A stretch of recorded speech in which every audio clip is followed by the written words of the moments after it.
Welcome everyone to Three Guys, One Music. Amy, I'm here with Mike and Grant. Guys, hello. howdy. Welcome back, everybody. Today we're going to be talking a little bit about our favorite tones, 5 favorite tones. And this is actually a revisit from an earlier episode we did. We've tried to rethink, and this is our part due, sort of a redo. We think this is a worthwhile effort, so that's what we're going to do today. So how are you guys doing? Good. Fair to Midland. Just Midland. How's I wasn't doing so well yesterday, so the Christmas decorations are still out. It's not. This hasn't been recorded so long ago. I just haven't boxed everything up yet because I wasn't 100%. See, I never really feel inclined to elaborate on any of our timing. you know, Well, the Christmas tree in the background kind of gives away the time. We could have filmed 5 episodes at once and just all changed shirts and hats and then come back and sat back down. Hey, Grant, try to get your mic just slightly closer. I just noticed your volume maybe just. I moved it. It seemed like it was high to me, so now it's better. That's better. Well, let's talk about what we've been listening to.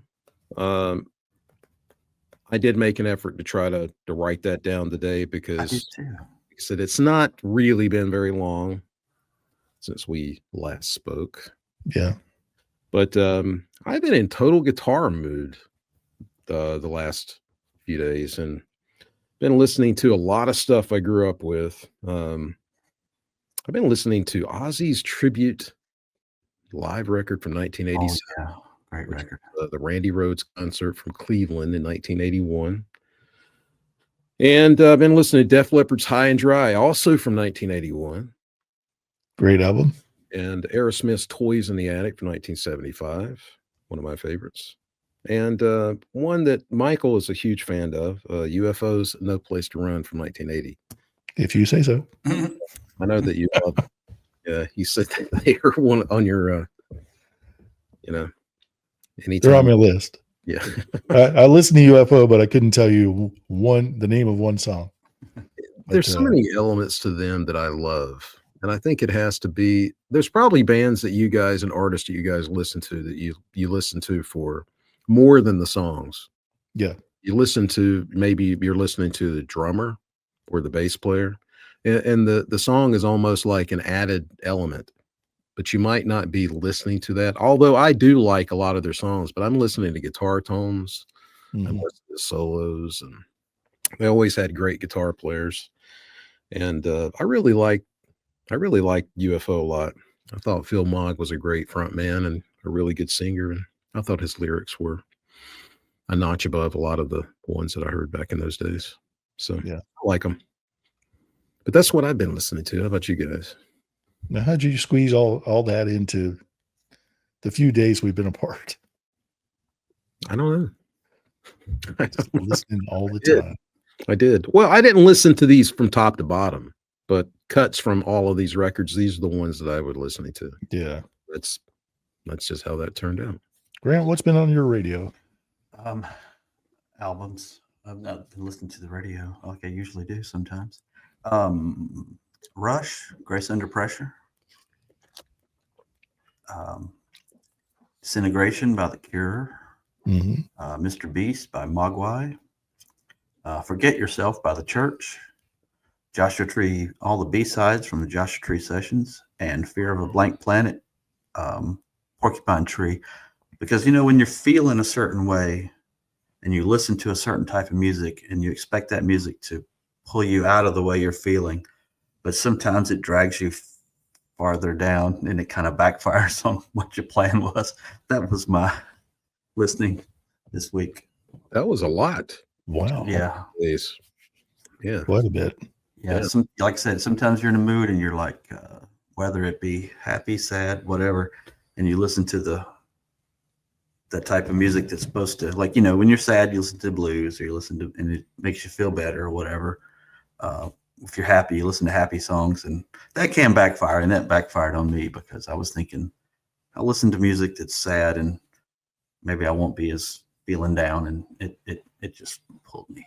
Sometimes you just dive in head first. Yeah. I'd love to talk about that sometime in the future, what we tend to go for when we're in maybe a more somber mood. Because there are songs that I try to, Oh, I don't try to, but I think I do lean toward that just kind of put me in more of a, I don't know, thoughtful mood. I wouldn't say I'd listen to them to make me sadder, Yeah. but, you know, I don't listen to, I don't know, some of the happy music, you know, or something when I'm really feeling down.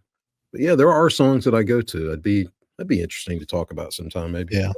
There are some songs you go to for that, to commiserate, you know, Consolation. Yeah. feel that like that song is understanding of your mood. Maybe, I don't know, something to think about. It's weird how that works. Yeah. So today I pulled up The Call. Oh yeah. Great band. They have so many good songs, so many powerful, emotional songs. You know, I wish it's one of those bands I wish more people heard. I want to expose people to these songs. They were very popular, but they could have been more popular. I think and just a really strong band. The other band I listened to, I got a chance to revisit Descartes and Kant, Yeah. which is a On a Mexican couple of the band. Yeah, they Oh. had a record come out just last year, Oh wow. and yeah, great band. That is a band that I think of you immediately when I hear them. Yeah, Because well, it makes me think of you, you know? even as I don't know how old they are. I know they got together in high school and they're still a band together, even though some of the players have been replaced. But I think it's a really intelligent band. They have a lot of depth to their songs, even the silly stuff. They have I can't remember the name. It's a tribute to Tarantino. It's kind of a silly song, but still some complexity there and depth to what they write. A lot of variation and all kinds of musical cues in not just song to song, but in the one song, you know, there might be all kinds of different elements. Right. So I really like listening to them. That's a fun band. There's Well, a lot how you spell you visit. What's that? Spell their name. Spell their name? How do you spell it? I don't recall. It's kind of Descartes? odd. How do you spell Descartes? Descartes. Yeah. Okay. It's not coming up immediately under my Apple. There it is. And I wonder, you know, now that I think about it, I wonder if when they chose their name. That's the one that came out That's last. them. Yeah. When they chose their name, did they know the direction they were going in? Or did they just luck out in getting that? Because, you know, Descartes and Kant, they're kind of philosophy in the same avenue, but opposing views. You know, let's not go down that rabbit hole. I'll start talking about the cosmos and I'll just bore everyone to tears. Oh, I think anyway, two bands I've been listening to, Descartes and Kant and The Call. Yeah. I think they're a fun band. I don't know how I came across them, but I discovered them last year out west, and I really liked the song that I saw. It might have been a YouTube video just that came on by accident. I thought, "Ooh, that's." I think I sent you that. After Destruction was the song. Yeah, I really enjoyed it. I bought 2 of the records. I really enjoyed it. Yeah, they're a lot of fun. Yeah. Cool, man. Yeah, I love stuff like that occasionally. I have been listening to Devo as well. Oh, yeah. About that. I've been listening to, again, 1980 and 81. I've been kind of stuck in the 80s, I guess, here recently. But Devo reminds me of Driver's Ed, taking it in the summer. And we would take a little boom box, a small boom box, and because we had to walk home from Driver's Ed. How ironic. And me and my friend would play tapes while we would walk home, and Devo was always on the rotation at least once a day. Was it Freedom of Choice? Yeah. And New Traditionalists. Yeah, it was that. Anytime I think of Devo, I think of Driver's Ed. Interesting. I think of the show Fridays. I used to love that show. That's funny because that just popped into my head too. Yeah, I think that I saw them play live on Fridays when we were probably 13 or 12 or 13. Yeah, and I don't think that I mean, I know that they were around, but I don't really think I was truly aware of them. until I saw that live performance, and I thought, oh man, that's cool. I was a fan. And then the video for Freedom of Choice used to play on Night Flight Yeah. Network, and I really enjoyed that song. That I think that there's a lot of guitar on Freedom of Choice versus their other records. Mhm. And it's Bob Mothersbaugh. I think that's his best record. So that's just my opinion. But yeah, let's get into the topic. We're going to talk about our 5 favorite tones. And does anyone want to go first? I can go first if no one wants to go first. Oh, Grant, I see you're volunteering. I didn't move anything. I'm gonna drop my glasses. I won't be able to tell you anything. I'll go first. I got my long list here. Yeah. I found this from last time. I'm going to start at the bottom though. Pete Travis of Marillion. When I first discovered them, he had the most amazing bass tone. It just seemed so perfect. It was round, but it was not muddy at all. It covered the bottom end, but it didn't lose anything. And it didn't necessarily stand out in the mix until it was supposed to. His playing was pretty economical, straightforward, but that bass tone, I really wanted a PV amplifier at the time because I knew he used PV amps, but it's not in the amp. I don't know what it is. It's Pete Travis just knows how to set his stuff up, because he started out playing a Rickenbacker. Then he moved on to an Aria Pro 2. Then I think he played a Status bass for a while. Now he's playing Warwick and Fender. That all sounds And he's great. gone from PV to Trace Elliott to I think he plays Laney amps. So all the equipment has changed, but he has just this amazing, perfect bass tone. I just love it. And maybe someday I'll figure it out. Pete, if you're watching, I need your EQ settings. But yeah, I love his bass tone. Fingertips, you need those. Yeah, that's true. You need to touch. Yeah. It's magic. It's all in the fingers. How about you, Grant? I'm going to begin with one I mentioned before, but that's okay. Highway to Hell by AC/DC. Angus. The beginning of the song, of course, classic, but there's that tone, and it's distorted. It's not distorted. It sounds heavy. It sounds light. I mean, it's just the perfect perfect tone, and I'm guessing I can't remember, was that Marshalls? Was he playing through Marshalls at the time? I don't know. Yeah, anything else.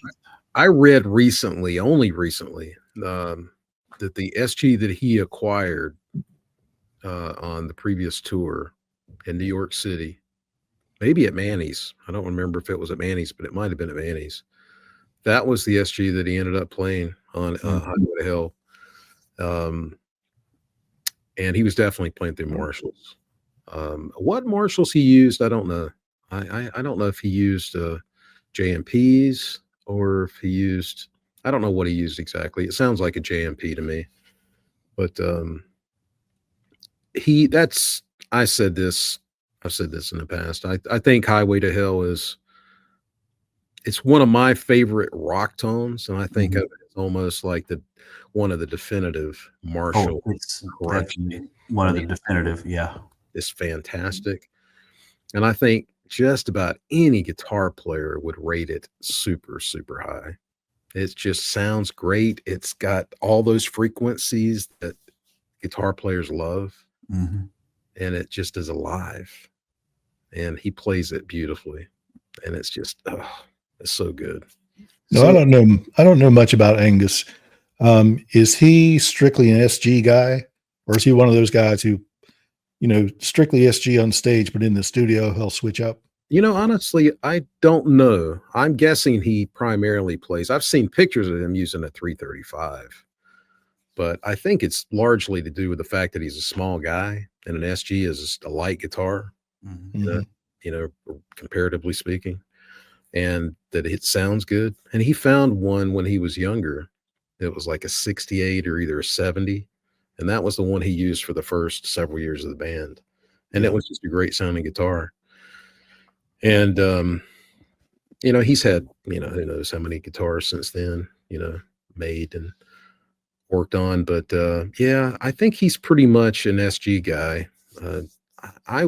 I don't know this for sure, but I would say almost all the famous recordings we've heard are him playing SG. I don't know if I've ever seen a picture of him with any other guitar. Yeah, I've only seen one picture with him using a 335, and I'm guessing somebody he was either just jamming at a gig or something. It wasn't at a AC/DC show. It was some sort of club thing. So somebody probably just had it to play and said, "Here you go." I don't know if I've ever seen Malcolm with any other guitar other than that Gretsch. Yeah. Yeah, that one Gretsch, which is a Jet, he did have a White Falcon that he played. There's pictures of him playing that on the Back in Black tour. And there's a video of him playing that for those promotional videos back then. Rearrange myself here.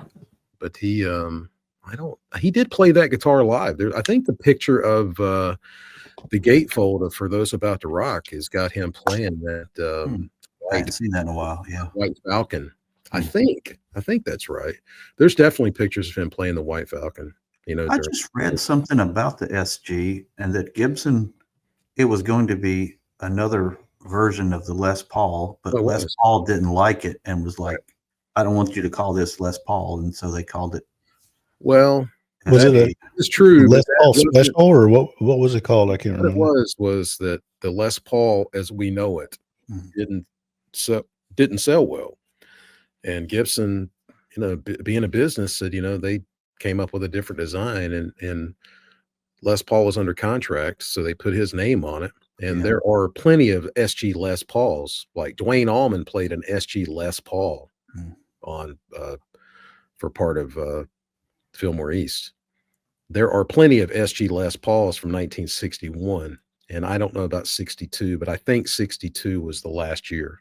Okay. Yeah. And I think Les Paul said, I don't like this guitar, and bowed out. And then 68, right after, 65, 66, 67, the Les Paul started being acquired by Peter Green, Eric Clapton, and Mike Winfield, and then it got super popular. And then Gibson said, "Oh, we got something here. Yeah, so we got to make some more now." Yeah. So they came back out with it in 68 as the Les Paul. Mm-hmm. The SG just became the SG. But yeah, I think 61 definitely is the SG Les Paul. And anybody can correct me in the comments if I'm incorrect, but I don't think I am. 62, I think, is also the SG Les Paul, but I could be wrong about that. But certainly 61. Yeah, I'd only heard of it as a SG. I never knew it had any connection to Les until I saw it. It was random too. I was like, where'd this come from? You can find a picture of him playing an SG. Yeah. That's somewhere on Google. Yeah. Yeah. That exists. I've seen it recently. Okay. I love your choice. Love that record. And I am going to do my general, as you guys get a kick out of this, I'm going to do my chronological deal. General chronological reporting for duty. Yes. I'm going to go in order. I'm going to start with the 50s. And I'm going to go with Mr. Paul Desmond. There's so many players that I love the tone of from the late 50s. But he was on my runner-up list the last time. And I do think that his tone is just possibly my favorite for that period. And the saxophone it just achieves everything that I want to hear. And it's so identifiable to me. I can just hear him play. And listen to Carlos Santana. Hopefully he's not on your list somewhere. He's got such an identifiable sound. And to me, that's half the battle. Mm-hmm. He had a beautiful, beautiful sound. And I really love what he did with Dave Brubeck and Time's Out. And he wrote that song.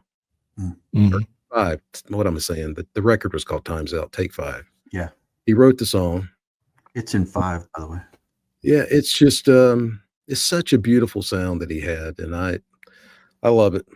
So that's my choice. Yeah. Nice. Always a classic. Yeah. I'm going to go with staying in my lane, of course, because it's all bass guitarist. Because I'm always chasing tone. I don't know what I want to hear. I know what I want to hear. I just can't find it. Peter Hook made such an impression after the fact. I listened to New Order and Joy Division and those bands back in the 80s, but really didn't pay attention to the bass because, of course, they used keyboards for the bass, and Peter Hook was playing up high where you wouldn't realize it's a bass guitar. But his melody lines, his choice of notes, but also the fact that he used chorus. He was one of the main bass guitarists I heard that used chorus, because that was the sound of the 80s. And just if you don't know your instrument well, you find a way to be yourself on it. And Peter Hook was that guy. He certainly carved out a voice on the fretboard. And that chorusy bass, I still use chorus on mine. It can get a bit much, because even though chorus, widens the sound, it makes it kind of transparent, so you can lose yourself in there. But I'm real subtle about the use of chorus on my stuff, unlike the furniture I'm banging into right now.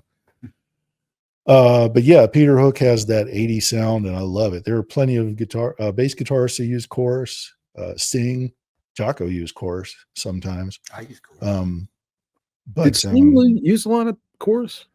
Not a lot, but you can hear some. It's there. You can hear some phasing and modulation on some of his stuff.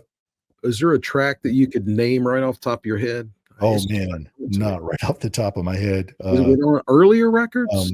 Zenyatta Mandata, I believe, is the most obvious. Okay. Yeah, if you listen to that album, wow, he uses some different effects. But yeah, that Peter Hook sound, I love it. It's fun to play. Yeah.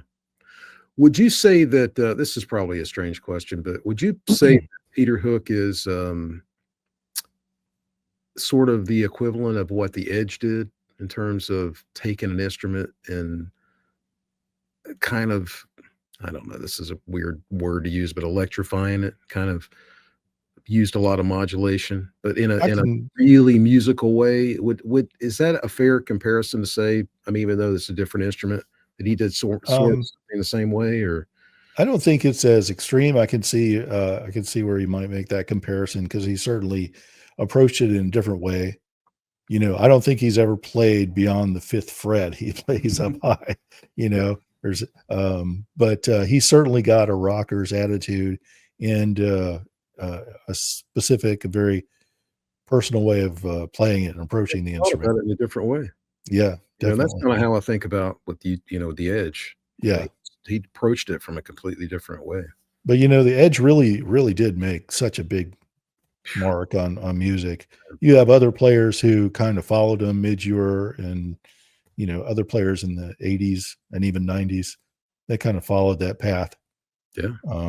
But yeah, Peter Hook, I can see where you'd say that he did carve out his own niche. Yeah, interesting player. I believe his son plays bass for the Smashing Pumpkins. Do you know that? Is that right? I think that's right. That's vaguely familiar. Last name. Girl bass player. His son goes by a different last name, I think. Mm-hmm. I might be wrong about that, but I believe that's right. Yeah. They both play Yamaha basses these days. Yeah. Yeah, I know Peter does. Yeah. So his son is a Smashing Pumpkins bass player. Yep. Interesting. I thought you can research that. Tell me if I'm wrong. Put it in the comments. Yeah, put that in the comments, boys and girls. Right. You do the research. All right. I'm going to go with another saxophonist, Branford Marsalis, from about the mid 80s into the 90s. Was a pretty beautiful player. Yes. Speaking of Sting.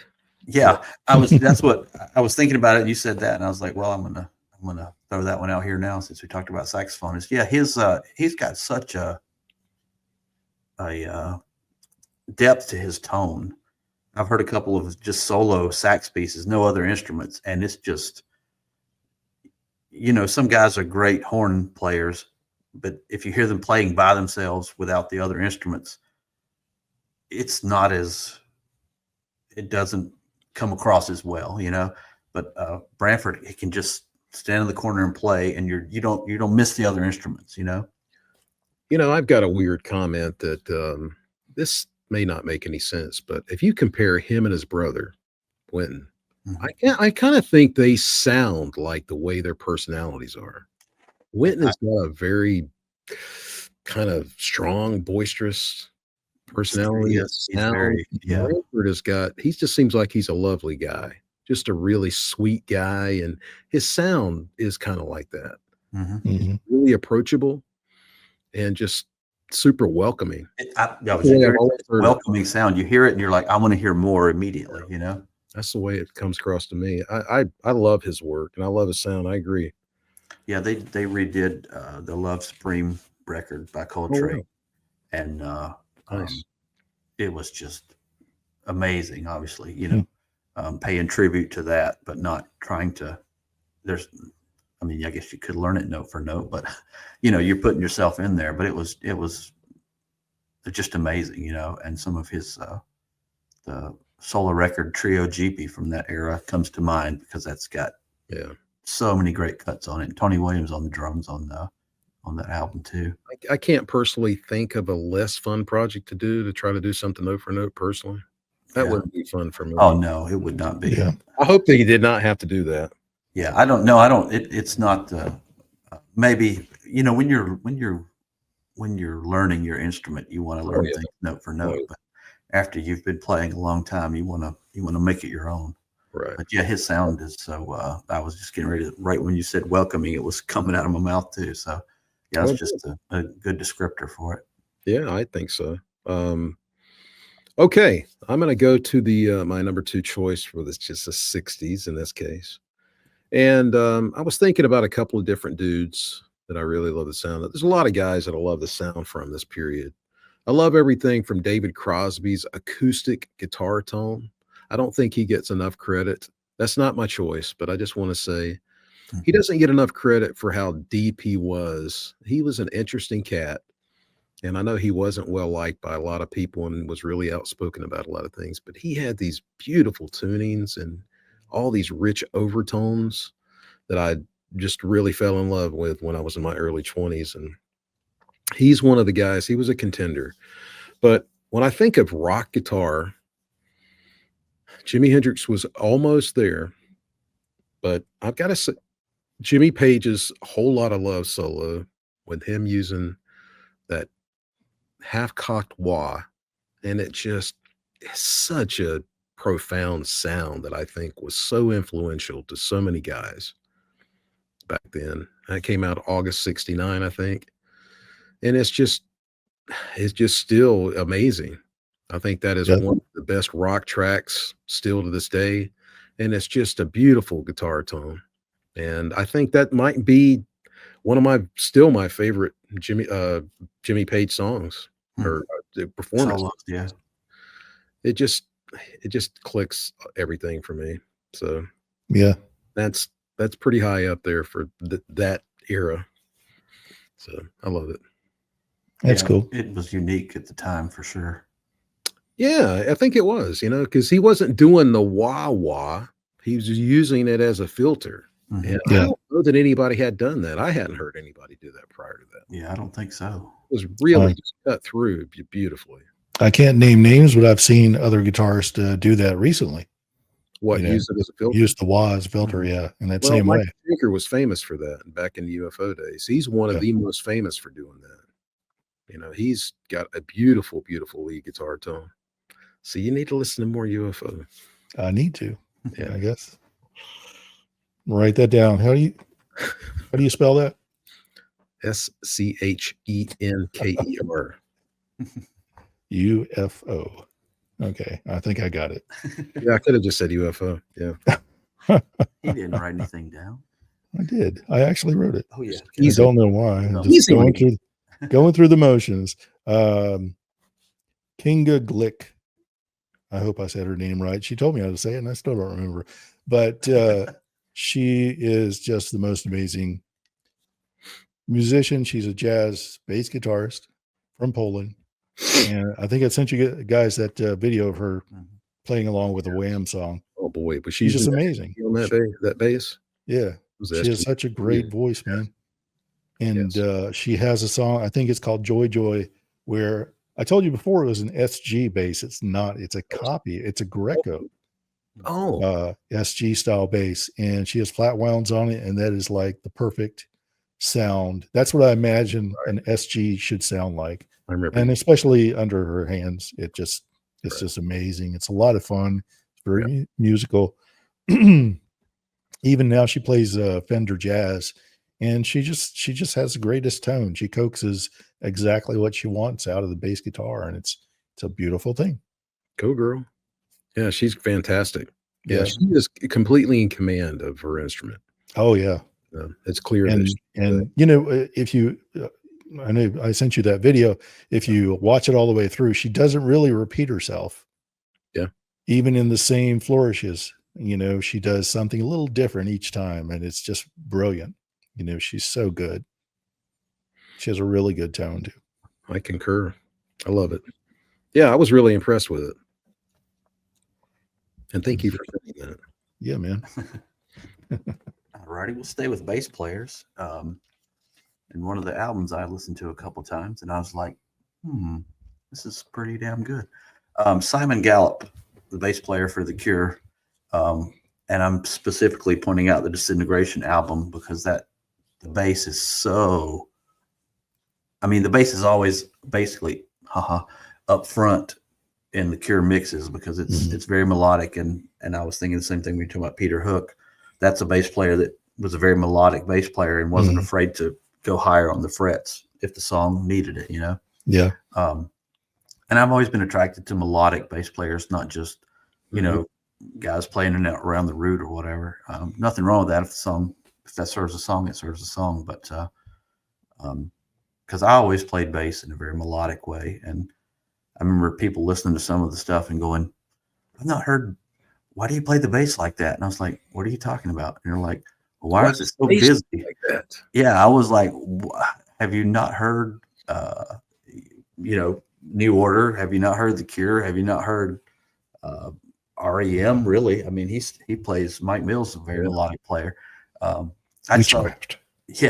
just thought it was funny. I was like, okay, I guess you haven't heard a lot of music, but yeah, just the tone is so, and he definitely uses chorus, and you can hear phaser on some, just depending what the song needs. But yeah, just such a creative player, but also the tone is just. You know, sometimes it's just floor shaking depth, and other times it's just such a light touch. So yeah, I think he's a great bass player for that band. He really is, and that's a great album too. That's if you want to hear his style, listen to that album. Record, right? Yes. Yeah. I like that. 1989. I think it's 89. Yeah, I think it's 89. Yeah. 89. Okay. Cool, man. Yeah, I like his stuff. He usually uses the hollow body Gibson, right? Yeah, I think the Thunderbird bass was a Thunderbird favorite bass. Yeah, I think Gibson made a anniversary edition for him at one time after he'd been like. That's a great sounding bass. Yeah, I love the bass players that use that bass. He's actually looking at a Victory bass recently. Yeah, and I always think of you when I see it, because I know we both have. I mean, I'm not a bass player, but I love that bass. Yeah. I bet it weighs 18 pounds, but I bet they've never made one left-handed. I don't. Breaks my heart. They never have. But I bet it does weigh a lot because it's all maple. Yeah, I love it. I love the way it looks. I just wish that had continued. But I love the way that bass looks. But he is actually a Schecter endorsee now. Yeah. Oh, is he? Okay. Yeah, he has two models they make. One's a semi-hollow body. Did I say that word right? No. Semi-hollow body. And a solid body. So yeah, beautiful guitars, good, wonderful player. Yeah. Well, for my third choice, we're going to the 70s, and there's so many people that I could mention that have just meant so much to me, but there is one guy that I have not yet mentioned that a lot of people who know me personally probably said, "I can't believe you not mentioned this guy," but I'm going to mention him. That is Mr. Ace Frehley. And unfortunately, Ace is a bit of a shadow of his former self, quite a bit. He's just not the player that he was when he was younger. Yeah. He was quite a player when he was in his early to mid 20s. I do not know what happened because there's so many players that are his peer that have maintained and played beautifully. And for whatever reason, I don't know what happened. I really don't. And it bothers me because he made such an impact on me at a young age. But the live record, Alive 2, that guitar tone, and I have spent many a days analyzing what I liked about him and his sound. But Ace has this thing with his fingers, and he still has it. I've heard him play, even though it's not that great. He still has that tone in his fingers, and this is something that you just have or you don't. And he's got this sound. And King of the Nighttime World off Alive 2, just I love what he did on that record, and it just made such a huge impact on me. And if it had not made a big impact on me, I could name probably a dozen other songs that are equally as important to me in a lot of different ways. But he was a really important figure for me, and he's the reason why I wanted to play guitar. And I don't know. It's just an important enough figure in my coming up that I can't let it not I can't let it go without mentioning it. But he was really great when he was younger. I just wish Yeah. that people understood what they were about when they were coming up. I mean, they were trying to hustle and they were trying to be successful, and they did within a short period of time. But Ace had something special the first 2 or 3 years of the band. I mean, after that, something happened and it just went away. But God, man, those first few years, he just had some cool stuff he played. Yeah. I love it. So, Yeah. It's unfortunate he wasn't able to keep at that level, man, after so long. But, you've got that 70s catalog of songs that so yeah. many amazing examples of his talent. Yeah, when I hear players like Michael Schenker and Neil Schon and other players that have maintained and maybe sound better than they did when they were in their 20s, it just kills me. Mhm. I'm like, God, man, because those guys sound fantastic. They Yeah. just sound great. And those guys are 70 years old. And I'm like, man, I want to be able to do that. And it just bothers me so much that one of my heroes early on has just faded. And I saw an interview with him recently with Chris Shiflett from Foo Fighters, and it was like, oh, geez, it was Yeah. terrible. Yeah, I saw I mean, part it of was terrible.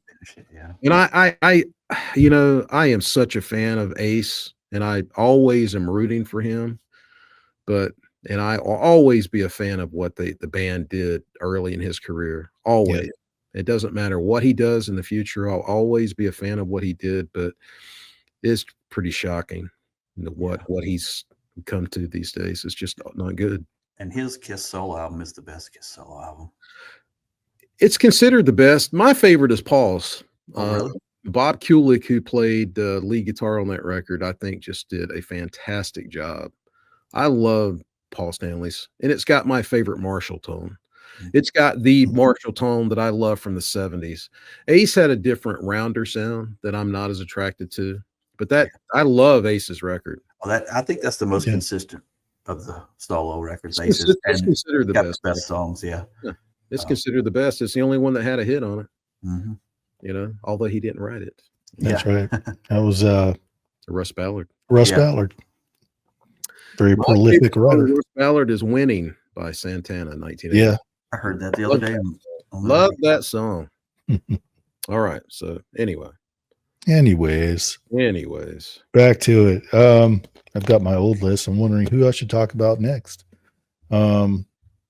Let's talk about Justin Chancellor, because Justin Chancellor of Tool is again a tone that I kind of am chasing. I love his setup, his approach, and the way things. He's pretty unorthodox, like hook he's playing up high on the neck. Sometimes, a lot of times, it always stands out. But he's just got just such a great rock tone, without it being overbearing or big and heavy. It's just there. It's solid. And who knows what that is, whether it's that wall bass or, his separate speakers. He's got the highs and lows separated in 2 cabinets. He's got quite an elaborate setup. Yeah, but are you talking But about his live sound or what he has on recordings? both. I mean, it's pretty, his sound's pretty consistent. Yeah. So Interesting. yeah, it's I wasn't a Tool fan at first. Yeah. But it took me a while. The more I listened to it, the more that bass stood out, and that's what I hear whenever I listen to Tool. I just hear the bass guitar because I just love his tone. Yeah. Yeah, I don't listen to Tool that much, but I am a fan. I mean, I just don't think you can be a musician and not recognize that those guys have something special. Yeah, He carries an amazing drummer. Adam, he's just a fantastic riff writer. I think I love everybody his Tool is an approach. unorthodox player. I think Very that's what makes unorthodox. it work, yeah, Sonically, I love his sound because it's thick, but it's big. hmm It just fits so well. Maynard is not my cup of tea, I'll be honest. He's not for me, yeah, but the guy is brilliant. I mean, I can't knock him at all. It's just not my thing. Well, I've they've got that. circle and I've listened to a lot of things that he's done. It's just not my thing. Yeah, they've got that special. Yeah. Got that special sauce, man. They I got that own a lot magic. of the recordings. They're all, all 4 of them are very unique in their approach to their instruments, and that's not always a good thing. Someone's got to hold the anchor down, but it works for them. They've got all that the different approach by each member adds that amount of depth that really adds to the songs. This is a little bit of a sidebar. You just reminded me, you said that these guys are all so unique and it might not always work. I was just getting ready to think that even though I'm not a huge Maynard fan, if I wanted a guy in the band that I knew was going to help make it succeed, he would be one of those guys. Even though sonically it's not my taste, but you've got to think about the bigger picture. And I recently saw some videos and this is a little bit of a tangent, but Simon Phillips, the drummer. I'm a huge Simon Phillips fan, but sonically, he's not my taste. But he's so exact. It's not quite loose enough for me. I kind of like a player more like Portnoy, and you guys being drummers, you could dissect it in a different way and maybe educate me.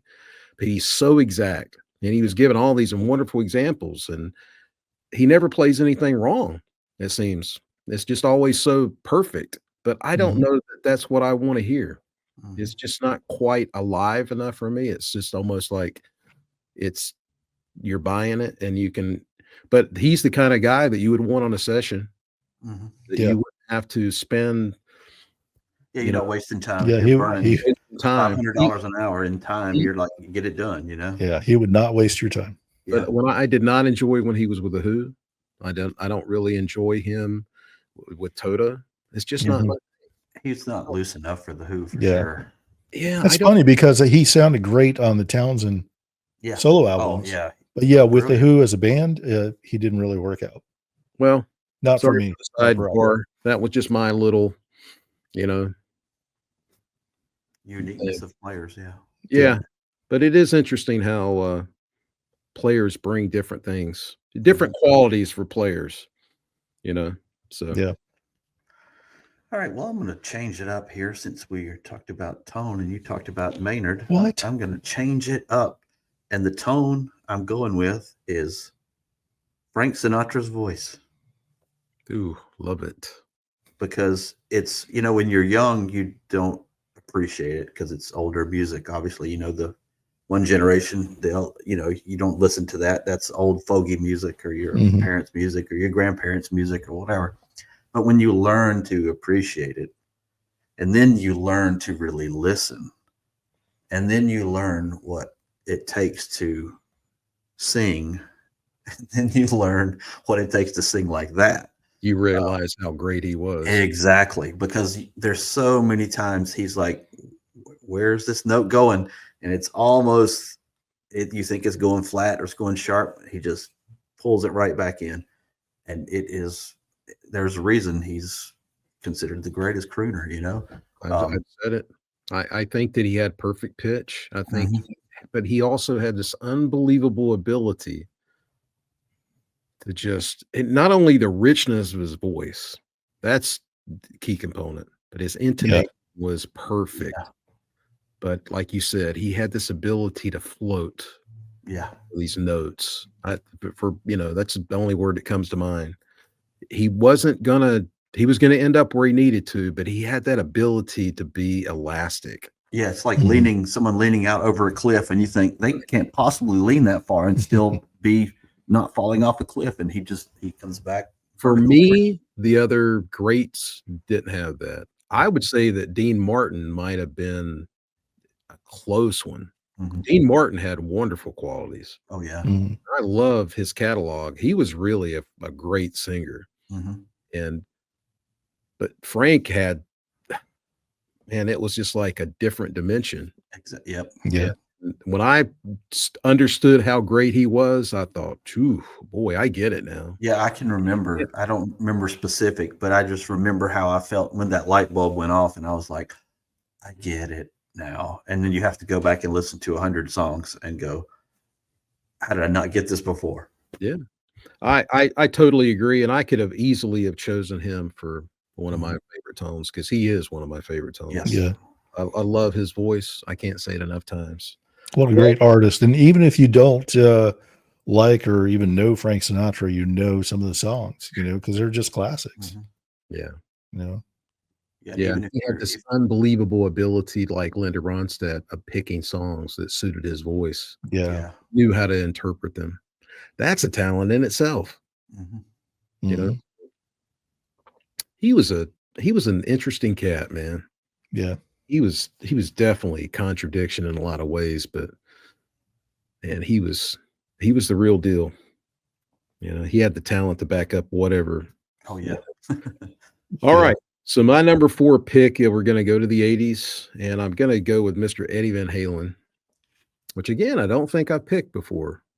And I'm a huge, huge fan of his. It's just a different day, and this is my pick. And I'm gonna go with the song from 1981, title track, or the opening track to Fair Warning, Mean Street. I would say this is arguably one of his most ferocious guitar tones that he ever had. And a lot of guitar players, one of their favorites. And Fair Yeah. Warning is one of the best guitar records Van Halen had, if Mhm. not the best. And it's just a really loved record, but that made such a huge impact on me when I was a kid. And I love that guitar tone, and it's just aged extremely well. And it's just played so beautifully. Love it. To me, that's the ultimate Marshall guitar tone. Yeah. Mhm. It's one of them. It's one It's of, That's a great song. yeah. It's a rocker. Yeah. The whole, yeah, It's like this you said, attitude, man. yeah, that's It's the whole, total attitude. I was just thinking of all the tracks on the album. It's like, yeah, this is consistent all the way through. Yeah. Great. Yeah. Those those David Lee Roth era albums, all of them are just so great. There's so much such a variety of feels to the song. And that Always was the greater. least successful record that they had in the David Lee Roth era. Is that right? Yeah. That one had no covers on it, which is crazy to think when Mhm. you look back on it. All their other records had covers except Yeah. for Fair Warning in 1984. Mhm. But they battled that. And then when they did the next record, Diver Down, they just That were was like trying to 15 tide it. covers. They were intending on taking a few months off because they were burned. Yeah. Just burned out. And they did Pretty Woman, and the record said, "No, we've got to have that's a hit. We've got to have a record." And it's like, we don't have any songs written. So they had to go back in their back catalog, and that's why that record's a hodgepodge. Yeah. Because it's Yeah. got, there are 29 four minutes. covers. Isn't there 4 covers on Diver Down? Oh yeah, it's a lot. Yeah. Yeah, You could it's tell they were struggling for material. yeah, they were. They really didn't have the material to put together a record, but the record label insisted that they do it. So you can Yeah. forgive them for not having a classic, although it is for what it is. Yeah. And now everything is singles. Everybody releases singles and no album. and record companies or whoever's putting it out is still happy. Like I said, they could have released it as a single and like, it's the new single. Right. Any album? No album, just a single. They Yep. could have started a trend, or the record company could have started a trend had they been so foresightful, but they weren't. Yeah. It was a different industry then. Yep. Well, I'm going to talk about Thundercat because, you know, we have to. Thundercat is an amazing musician, can play anything. Yep. And I find out later on that he's left-handed. So another slap in the face. I can't play near as well as he does. And he's playing right-handed and he's left-handed. But he obviously loves the envelope filter. That waka, waka, waka drives me nuts. Played by anybody else, but Thundercat makes it work, man. He's just so much fun. He's got such a sense of humor in everything he plays. It's so loose and easy for him. And that envelope filter, which would drive me crazy, I just love it. It just makes me smile when I hear him play that. And that's not necessarily his signature sound, but I know it's him when I hear it. I think it's another indication with somebody who's musical. Yeah. He's got full command of his instrument. He's obviously very accomplished, but he's so musical. Yeah. And that's the part that makes him special in my mind. Yeah, It's not his ability. I mean, his just a ability shredder, is you know? fantastic. Yeah, he can play Yeah. anything, but he's so musical. Oh, there's a video I watched where he was asked to play something and then he had to play it faster and then faster. And it's like he's blazing up and down the guitar and he keeps playing faster. It's like, how do you do that? And it's so smooth. And he's just brilliant, man. He's got deep reserves of talent, musicality. He's got everything. He's such a great player. I agree. I'm a fan. Yep. Excellent. All righty, is it my turn? Sorry. You go ahead. I'll count for you. I'm going to echo Jamie here. I had a couple of different choices, but I did this before, but I'm going to do it again. Alex Van Halen snare drum, ultimate snare drum sound. We said this again, but I'll reiterate, except for the second Van Halen album where the drums are too low in the mix. But if you want to hear a great snare drum, listen to even in the Sammy era, OU 812 album. That snare is incredible. And Pound Cake for Unlawful Carnal Knowledge, that album, I believe Andy Johns had a hand in that and setting the getting drum sounds, and the drums are way forward on that album, and it's so good. If you are critical of Alex's playing, go listen to that album and come see me after that. Who would be critical of his playing, I wonder? Well, a lot of fancy drummers, Really? fancy drummers who think they're really proggy, think he's such a simple. Well, he is a simple player when it's needed, and then he plays what's appropriate for the song, and then you might miss it. The stuff he puts in there, like Stuart Copeland, sometimes the stuff he puts in there, what did I just hear? I just saw a video on YouTube, sidebar. Jamie, take a sidebar. I'm taking a sidebar. Steve Jordan played drums on the Pina Colada song. Yeah. Oh, yeah. I saw that. I haven't watched it yet. When you go watch it, when you watch it, it's just cool because obviously Steve can play whatever he wants to play. He didn't play that. He didn't play that in the studio, though, did he? Yeah. Yeah, he did. I'm on the recording. Yes. Yeah. Oh, really? There's two drummers. There's another drummer on it, but I can't, and I forgot the other guy's name. But you watch him play and you listen to the track as he's playing it, and it's such a unique part, but it's so simple, but it fits. And it's not something like Alex has a lot of stuff. No, not a lot of other drummers would have even come up with little fills, little grooves. Alex turned a lot of stuff into a shuffle with a shuffle feel, whereas other drummers would have played it straight and it would have sounded terrible. Yeah. If you'd have played certain Van Halen songs without that shuffle feel, and I'm not including the song like Hot for Teachers, obviously a shuffle, but I'm talking about other songs that a lot of them you listen, you think, wait a minute, that's a shuffle feel, and he's not playing a shuffle. He's just got a shuffle feel with a straight beat. Going like Steve Jordan playing, it's such a unique part, and there's a lot of Van Halen songs that have little uniqueness to them that maybe drummers who are like to play a lot more would have never come up with in a million years, you know? I think Alex was just a live player. Him and Eddie came up together, they influenced each other, they made each other play the way they did, they And like relied on each other. Eddie's tone, Alex Yeah, got the and tone in and the snare drum. he had as great ears for drums as Eddie did for guitar, and Yeah. they gave each other feedback, and, um, I can't imagine, so if you didn't have the live experience that Alex had. I mean, he had to do what worked, but he Mhm. also had a dad who was a jazz musician, and he played jazz early on, Oh, yeah. You can and he hear got it. that education, and he had these different influences that, and I just heard a recording the other day of, Van Halen from '75, and that means that Eddie would have been either 21 or not quite 21, and he just sounded incredible already, and it just is unbelievable. It is, yeah. Yeah. Those guys were special. Yeah, I mean, nobody sounded like that, and he never sounded like that again after, the mid-80s. I mean, Mhm. but when he was in, it was just unbelievable. Unbelievable ears and, knowing how to get the sounds out of an instrument, Yeah. but yeah.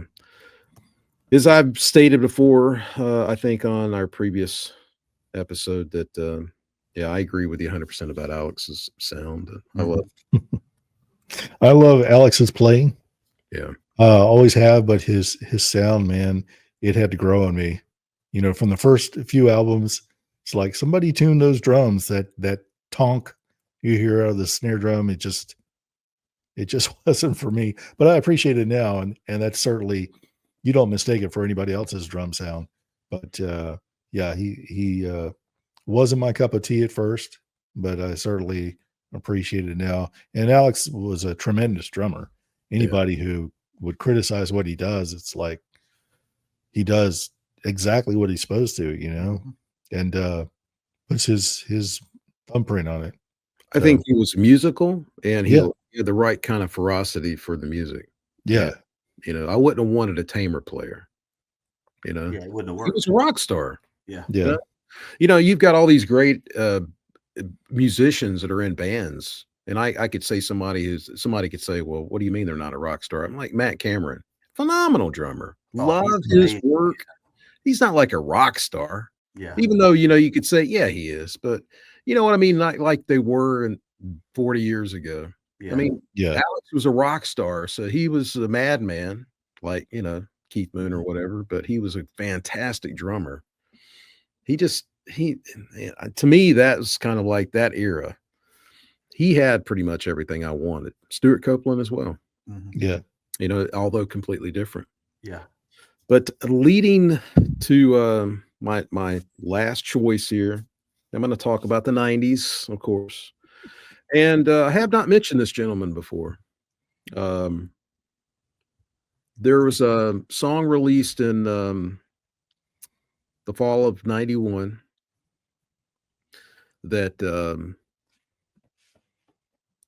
really took me back, and at first I thought, "Ugh, I don't dig this," and then whenever there's these 2 guitar parts, and then there's a breakdown section, and that part really, really affected me, and that was the beginning of the industry having these more real guitar sounds versus all the processing they had the previous 5 years, and this gentleman's name is Kim Thale of Mhm. Soundgarden. Yeah. The song is "Outshined." That song has always been really big for me, and he played those incredible guitar parts. I don't know if, those were all written by, Chris Cornell or if Kim had a hand in it, but I just love that's a very creative guitar part. It's not typical, and it's No, not at really all. hard to figure out. A lot of Soundgarden was not typical, Yeah, especially early. the way they played that breakdown section is just dirty, clean sound. It was just not done back then. You either had this crystallized, clean sound or you had something dirty, and this was in between, and I thought, "Oh, man, that is so different." And it was just them being themselves, and it influenced me greatly. That whole era, I've said it a number of times. The early '90s, not even talking about the music, but just the guitars, the way everybody approached guitars and production wise, that era was really influential to me, and I'll always be grateful that it happened. It used to bug me. People called Soundgarden and Pearl Jam alternative bands. It's like they're rock bands. Rock. There's nothing alternative about them. They're Well, playing rock and roll. It's alternative rock. to the hair metal that Yeah, of was on course, the radio yeah. before. But they're not. It's not like something totally different. You know, it's rock. They're a rock band, like Alice in Chains are a rock band. I think they lumped all that in with Nirvana. Yeah. And Nirvana, for the first time I heard Nirvana was on college radio, you know, so anything that wasn't mainstream, Yeah, it was alternative. it was alternative music. So kind of a lame. I still don't like the tag alternative rock. I wish they'd call it like, I don't know, yacht rock or something like that. But John Boat rock. yeah, alternative rock or alternative music. It's like alternative to what? You know, that's kind of rock. And what did you think about grunge? Grunge. I mean, that's, Grunge. It kind of fit because That's it was fine. grungy, you know. It was grungy. The sounds were grungy, and they dressed grungy. I mean, come on, you know. it did feel like everything kind of was recorded in the same room for Yeah. most of the bands. You know, everything kind of blended together. So yeah, I'm okay with grunge. Kind of, you know, the pot overflowing from one See how to the other. we can come together on grunge. Yeah. All right. Whereas the rock is no. Yeah, high five yourself. I kind of think of the couple of the bands that really were responsible for the term, or responsible for the term, really never got their due, like Bud Hunting, Yeah. Yeah. Screaming Trees. Although they had some success, and I like Oh, Mark Lanigan, great, I love that great singer. Yeah. one record. The names escapes me. And Tad, they really did nothing, but they were really big in Seattle back then, in the Northwest, and the Melvins. You know, those guys were all really influential and big at the time, but they just didn't. They didn't really translate. Man, the first time I saw the Melvins live, it was too much for me, man. Oh, really? If you could believe that or not. I can't believe I was ready to back up a bit. And I was right there at the mosh pit too, but I wasn't giving my place up to see Primus. Melvins opened up for him, but yeah, it was intense. The Melvins are a lot to handle if you're not familiar with them. Yeah, they you know, they're cool. You know, I don't think I've ever bought a Melvin song. I mean, it's not my thing, but I dig it. You know, I mean, I appreciate it. Yeah. You know, I mean, it's like Same a lot.